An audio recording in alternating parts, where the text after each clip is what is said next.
Du coup, on est bien arrivé là en Inde, donc on est à New Delhi, on a atterri vers 23h, il y a eu le contrôle après des visas etc. Donc voilà, ça prend un peu de temps, du coup il est un peu plus de minuit. Là on vient d'arriver à l'hôtel. Quand on sort de l'aéroport, c'est vrai qu'on sent quand même que l'air il est pollué. Après on va pas rester à New Delhi, donc pour le moment le reste des villes ça devrait aller mieux. Je vais vous faire un petit tour de la chambre. À New Delhi c'est un peu compliqué de trouver des hôtels qui sont pas des faux hôtels.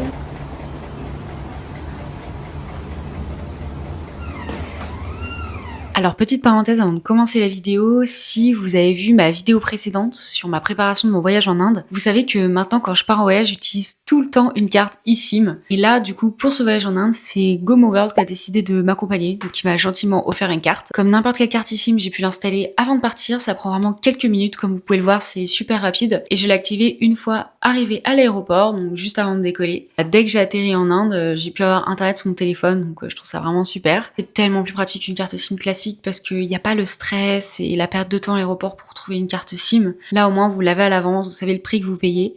Donc moi personnellement je conseillerais toujours d'acheter une carte SIM quand on va à l'étranger. Si ça vous intéresse, je vous mets un petit code promo juste ici. Voilà, avec ce code vous avez 10% de réduction sur votre carte SIM. Allez maintenant, place au voyage.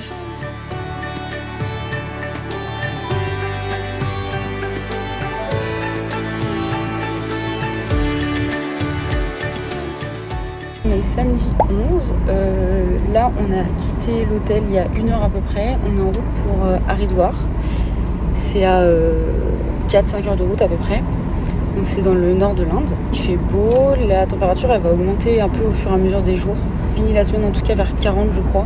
Et dans le taxi, puisqu'on a du coup loué un chauffeur pour un peu plus d'une semaine, le choc culturel du jour c'était... en fait on est tombé sur une décharge, je vous montrais les vidéos, enfin quand on roulait. Au début je pensais que c'était une montagne, mais en fait c'était une décharge quoi. Donc voilà, on n'a pas l'habitude de voir ça en France. Et puis là il y a énormément d'immeubles aussi, on n'est toujours pas sorti de Delhi, là ça fait 1 heure qu'on roule. On voit le nombre d'immeubles et la taille des immeubles, c'est là qu'on se rend compte du nombre en fait d'habitants qu'il y a en Inde quoi. Ce matin au petit déjeuner j'ai tenté un petit sandwich avec des crudités. Bon on verra si je suis malade ou pas. Mais ça va être très dur là, pendant 2 semaines de pas manger de crudités, je pense que ça va être un peu compliqué pour mon transit.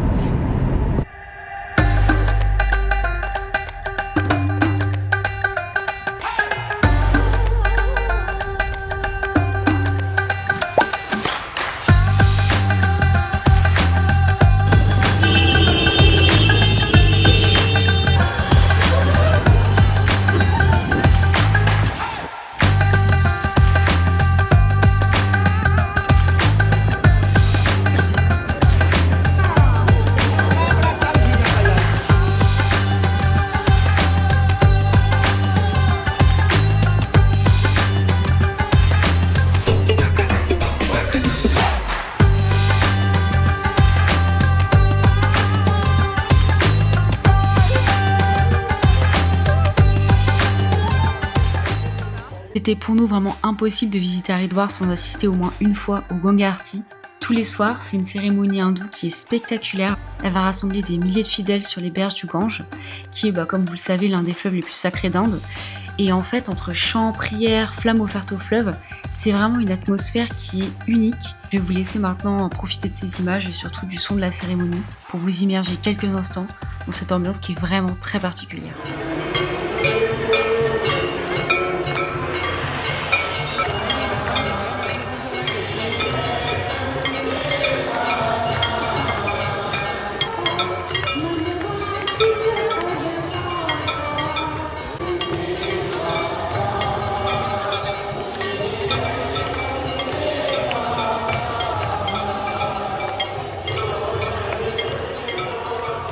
Du coup on a pris des cheese, comment ça s'appelle, cheese kebab. Moi j'ai pris un lassi à la rose. Ça c'est quoi? C'est un shish kebab aussi, mais... Donc avec autre chose, on a pris des naans et Thomas a pris coquille aux épices. Et sauf que c'est genre du curry, potentiellement de l'ail dedans. Du coup voilà.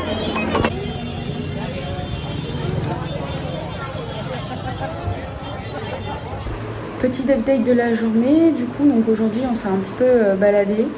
On a été un peu dans les petites ruelles avec les magasins, donc je pense que c'est des bazars. Ensuite, du coup, on a été voir le Ganga Aarti, une cérémonie qui a lieu tous les soirs, au coucher du soleil.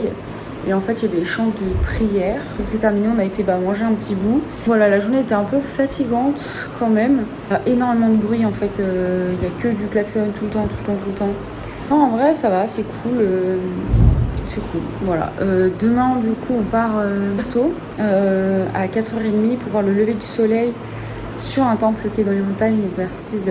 Là, il est 21h, donc je vais aller me laver vite fait, puis après, on va aller se coucher pour pouvoir dormir un petit peu. Je vous laisse pour ce soir et je vous fais plein de gros bisous. Bye bye.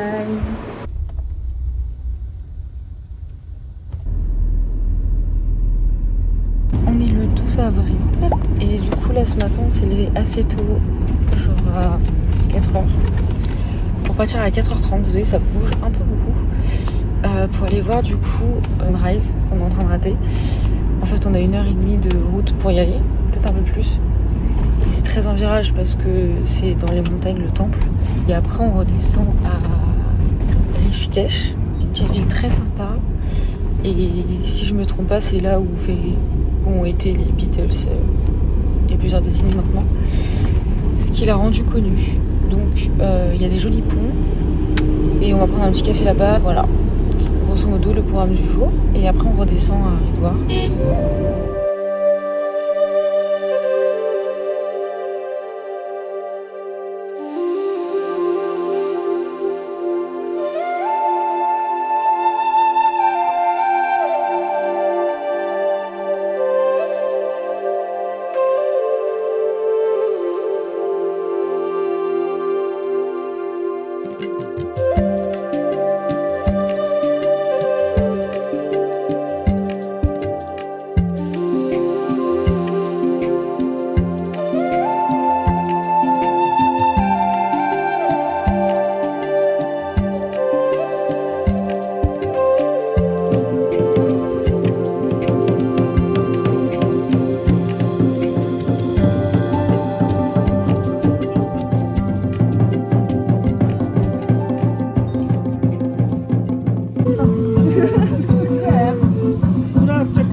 Après la visite du temple, on est redescendu à Rishikesh, qui est une ville nichée juste au pied de l'Himalaya et qui est aussi au bord du Gange. C'est une ville qui est souvent surnommée la capitale de yoga, puisque de nombreuses personnes du monde entier viennent ici pour méditer, comme les Beatles par exemple dans les années 60, qui sont venus ici pour suivre un enseignement spirituel dans un ashram.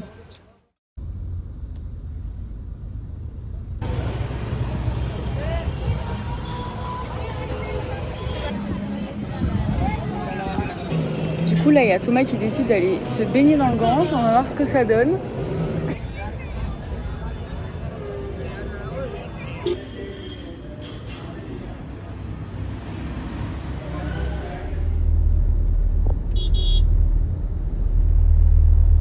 On est parti de Haridwar et on va à Vrindavan. On a 6 heures de route, c'est un peu long.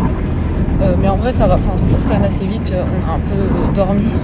On va bientôt s'arrêter au bord de la route manger. Aujourd'hui on va pas faire grand chose parce que du coup la journée elle est un peu raccourcie avec la route.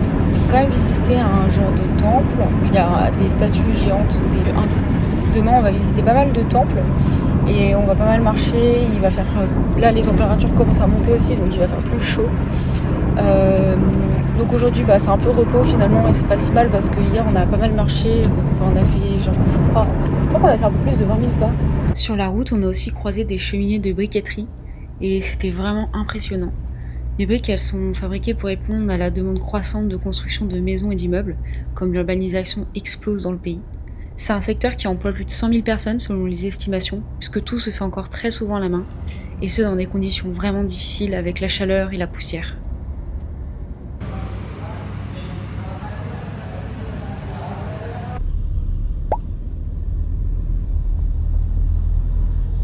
Du coup on est bien arrivé à Vrindavan.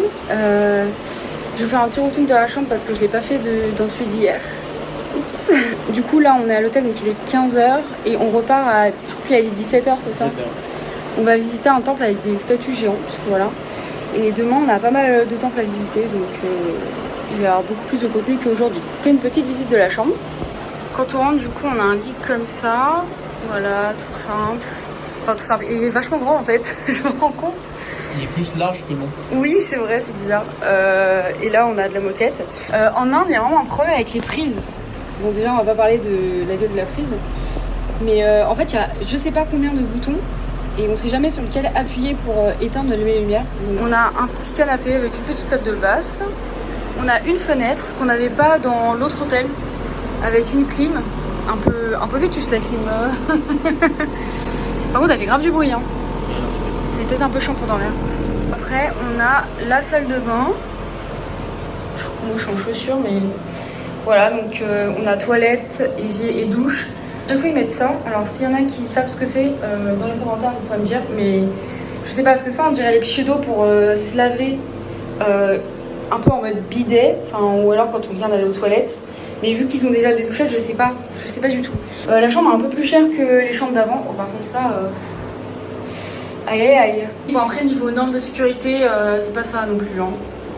C'est une deluxe room. Non, mais là, t'as vu Thomas le câble dans la salle de bain? Il est même pas dans une gaine. Hein. Il y a vraiment les deux câbles là qui vont ici jusque dans l'ampoule. Alors que bon, l'eau, on pourrait arroser un peu partout quoi. Et puis il y a l'humidité. Et ça, bon. C'est censé être Deluxe Room. Hein. On a coupé la clim, on m'entendra mieux. Je vous parle un petit peu des prix en Inde, notamment au niveau de la nourriture, parce que voilà, je vous ai montré un petit peu mes plats, etc. Mais je vous ai pas donné un ordre de prix.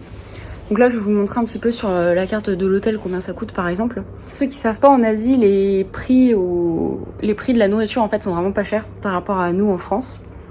Et bon, bah, nous, par exemple, on a payé notre billet d'avion super cher, mais c'est vrai que ça compense un peu au niveau de la nourriture.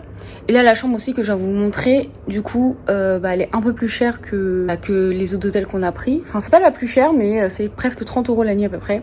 Nous, on en a trouvé souvent à 20 €, il en existe à 15 aussi. Voilà, après au niveau on va dire par rapport à la France, propreté, normes, etc. On n'y est pas hein. On va y être plutôt sur des hôtels un peu plus haut de gamme à 60, 80 €, 100 €. Je vous montrerai du coup la différence avec un hôtel un peu plus cher parce que plus tard dans le voyage on va en avoir des plus chers, donc comme ça je pourrais vous montrer un petit peu en comparaison. Par contre on n'a pas pris d'hôtel à 5 €, etc. La première fois qu'on vient en Inde, donc pour être safe on a quand même pris des hôtels pas trop mal non plus. Voilà, je vais vous montrer maintenant le prix de la carte. Voilà, en gros, là, on a les boissons, vous voyez. Donc, au niveau des prix, il faut diviser par 100. Donc là, c'est 30 roupies. Du coup, ça fait 30 centimes. Et au niveau de la nourriture, vous allez voir, c'est vraiment pas cher du tout, quoi. Je vous montre un petit peu. Tac, tac, tac. Donc, tout ce qui est un peu spécialité de pas d'ici, c'est un petit peu plus cher. Mais encore, ça dépend. Parce que là, il y a des plats... bon, là, c'est chinois. Voilà, ça, là, on a des choses qui sont indiennes. Mais c'est peut-être un peu moins cher. Ça, c'est bon, ça. On n'a pas encore tout goûté, il y a tellement de choses, mais après il y a souvent beaucoup les mêmes épices, pour être honnête. Et aussi ce qui est intéressant à savoir, c'est que il y a énormément de nourriture végétarienne, enfin la quasi-totalité de ce qu'on voit c'est de la nourriture végétarienne. On n'a jamais vu de... C'est quoi la vaisselle qui crie là dehors, c'est un oiseau? Parce qu'en fait c'est une région où ils sont genre à peu près 80% à être végétariens. Et après il y a les pains. Les rôtis c'est très très bon. Hein. Du coup on a loué un conducteur, enfin ça se fait beaucoup ici de louer quelqu'un qui conduit. Non mais c'est, je sais pas comment expliquer. Je sais pas comment dire. Attends, on emploie une personne? Ok. Bon, on loue un taxi. On loue un taxi. On loue un taxi avec chauffeur. Ok. Ici, on loue un taxi avec un conducteur. Mais c'est pas que les personnes qui viennent en voyage finalement. En fait, c'est même les Indiens ils font ça. Ils utilisent pas trop. Ils ont des, enfin nous en tout cas, celui qu'on connaît. Il a une voiture familiale, mais en vrai de ce qu'on voit sur la route, ça se fait beaucoup parce qu'ils sont dans des voitures 5 places, ils sont 9 dedans. Donc ça doit être toute la famille et tout, ils bougent. Enfin, je pense que c'est pas comme en France où nous on a genre une voiture par personne, là-bas ils ont une voiture plus par famille. Nous à titre d'exemple, on l'a, je sais pas combien de jours, 8 jours, un peu moins peut-être. Bon, on va dire une dizaine de jours. Et ça nous coûte entre 500 et 600 € à peu près. Donc tout compris, c'est ça je crois. Parking, péage, essence, tout. Donc au final, c'est quasiment le prix d'une voiture avec essence, etc. Sauf que c'est impossible de conduire en Inde, enfin, il faut vraiment être expérimenté. L'agence où on a loué le taxi, en fait, c'est le directeur de l'agence je pense. C'est lui qui a voulu nous conduire parce que en fait, Haridwar, Rishikesh, Vrindavan, c'est des lieux de pèlerinage.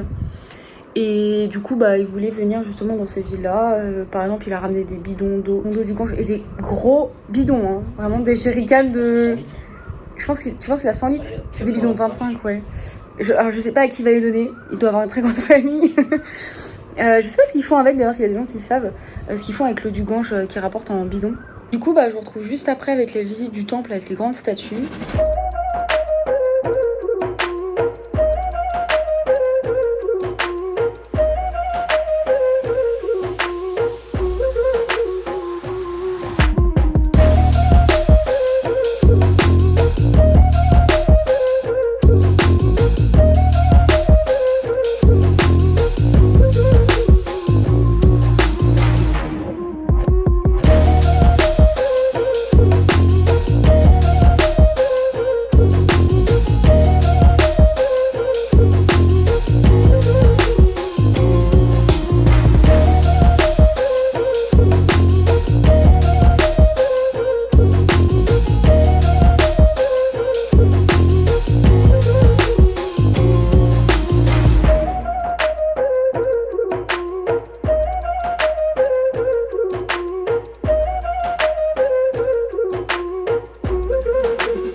Du coup, petit débrief de Vrindavan, parce que là, ça fait 2 heures qu'on y est.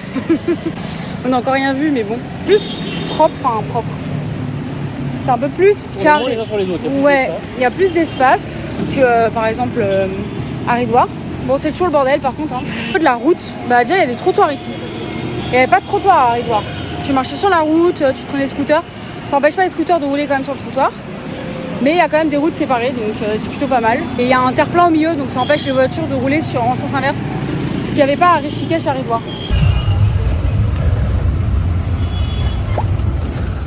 Aujourd'hui, on a donc visité Vrindavan et tous ses temples. C'est une ville qui est très connue en Inde pour son importance spirituelle, avec énormément de lieux de culte. Il y a des temples qui sont très anciens, chargés d'histoire, et puis il y en a d'autres qui sont plus récents, comme le Prem Mandir, qui est vraiment impressionnant par son architecture. On a aussi visité des temples ISKCON, qui sont des lieux liés à un mouvement spirituel international basé sur la dévotion et les chants.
Vous êtes plus loin, on a visité les temples et là on ressort, on va aller racheter des gâteaux et aller au restaurant. Voilà, parce qu'on n'a pas envie de manger au restaurant de l'hôtel parce qu'on a un peu peur de tomber malade. Du coup là on a été chercher nos petits gâteaux dans une échoppe, il y a plein de moustiques, on est obligé l'anti-moustique. Et là on se dit je vais au restaurant et on est un peu dans une zone qui fait un peu peur, on va pas se mentir, enfin il n'y a rien, il n'y a personne. Du coup voilà, là c'est en travaux, vous voyez la route. Je sais pas si on va se rendre compte dans la vidéo aussi, mais c'est super... il y a grave de la poussière ce soir. L'air est super étouffant. Il fait 33 degrés, là il est 19h quasiment. Là Thomas nous a décoté un restaurant dans un hôtel. Ce qui est assez fou ici, c'est que il y a des énormes buildings, des hôtels genre 4-5 étoiles. Et juste à côté en fait il n'y a rien, il y a de la terre, où il y a des sans-abri ou ce genre de choses quoi. Et du coup c'est hyper hétérogène l'Inde pour ça. Coucou, du coup on est mercredi 15 je crois. Là on quitte Vrindavan, on part à Agra. On reste qu'une journée, on va visiter le fort ce matin, à peu près 2 heures de route je crois. Et après, on va faire une pause à l'hôtel et puis on visitera le baby-étage en fin d'après-midi quand il fera moins chaud. Parce que là, les températures elles commencent à pas mal monter. On est à peu près à 38, 39. Et après, ce soir, il y a un petit jardin en fait face au Taj Mahal il y a la rivière en fait qui passe entre. Et du coup, c'est vraiment, ça fait face au monument. Demain matin, du coup, on a pris un hôtel pas loin du Taj Mahal. Donc, on va y aller tôt le matin, vers 6h, quand ça ouvre, comme ça, au moins, il n'y aura personne. Et puis voilà, puis après, on partira pour Jaipur. C'est un peu le programme de ces 2 prochains jours. Vous avez pu voir à Vrindavan, on a visité pas mal de temples. Donc ça, c'était vraiment sympa. Et là, hier, on a mangé dans 2 restaurants un peu plus chers que d'habitude. Donc, dans des restaurants d'hôtel, en fait. Parce qu'à Vrindavan, il n'y a pas tant de restos que ça. On est un peu malade aussi. On pense qu'on a chopé un truc dans le restaurant de l'hôtel, de notre hôtel, qui n'est pas un hôtel top. Ça va aller mieux, on a pris des médocs. Mais moi, j'ai un peu peur de ne pas avoir assez de stock jusqu'à la fin du voyage. Parce que là, on est là depuis 5 jours. Et on fait 15 jours de voyage. Donc si tous les jours on est obligé de prendre 2 cachets d'Imodium chacun, non, tous les 2, on n'en aura jamais assez quoi.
Du coup, là, on vient d'arriver à l'hôtel. Comme vous avez pu le voir juste avant, on a visité le Fort d'Agra qui était vraiment super beau. On a un hôtel avec la vue sur le Taj Mahal au rooftop, donc en vrai j'ai trop hâte parce que ça va être super sympa. Ce soir, il y a le restaurant qui est du coup au rooftop. On est posé à l'hôtel cet après-midi parce que l'après-midi il fait beaucoup trop chaud pour visiter. Il fait 40 degrés et tout, ça tape vraiment beaucoup. Et à 17h, on va visiter le baby-Taj, qui a inspiré le Taj Mahal. Et juste à côté, c'est quand même à 10 minutes de route. On a un jardin en fait qui est face au Taj Mahal. Je vais vous faire visiter la chambre d'hôtel. Là on a un peu upgrade, c'est-à-dire qu'on a commencé par des hôtels pas top.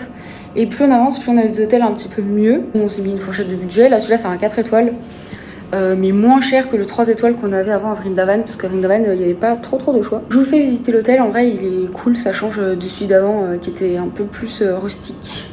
Donc là c'est l'entrée. Dès qu'on rentre, hop, on a la salle de bain qui est pas trop mal en granit, hop, avec une douche comme ça, avec une paroi vitrée.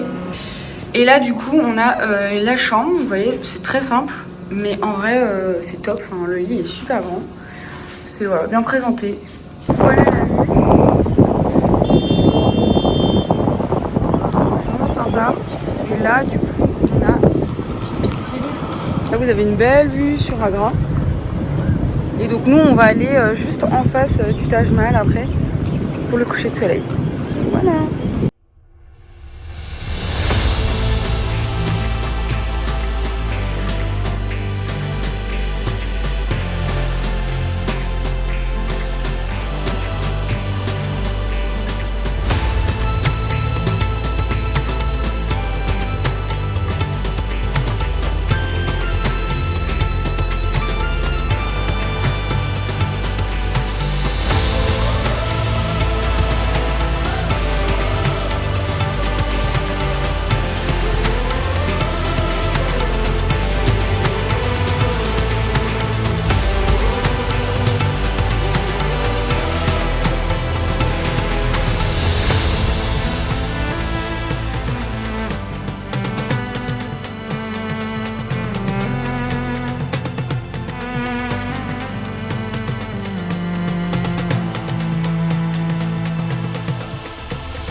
On est bien retourné à la chambre d'hôtel. Désolée si ça résonne, je suis dans la salle de bain.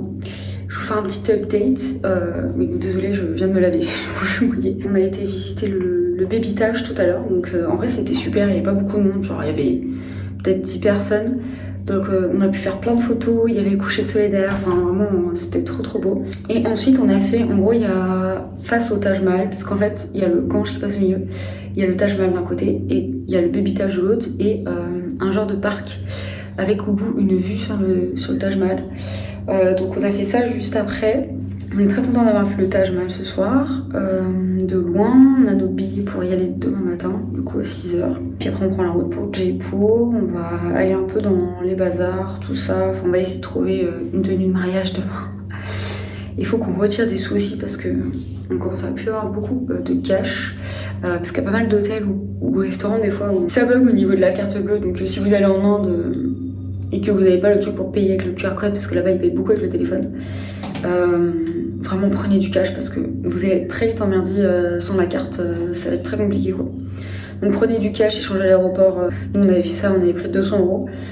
Mais là ça descend vite quoi, on a déjà écoulé un peu plus de la moitié en 5 jours. Par exemple si notre tenue de mariage il faut payer en cash, on va pas pouvoir. Je vous souhaite une bonne soirée et puis je vous dis à demain. Du coup là il est 6h et on est en train de marcher par le Taj Mahal. Et en vrai, on voit que c'est vraiment fait pour les touristes parce que la rue elle est pavée. J'ai fait un petit outfit assez simple parce que j'avais pas envie de faire quelque chose de trop flash non plus parce que les gens ils regardent bizarre après. Même s'il y a beaucoup de gens qui mettent des tenues quand même un peu voyantes.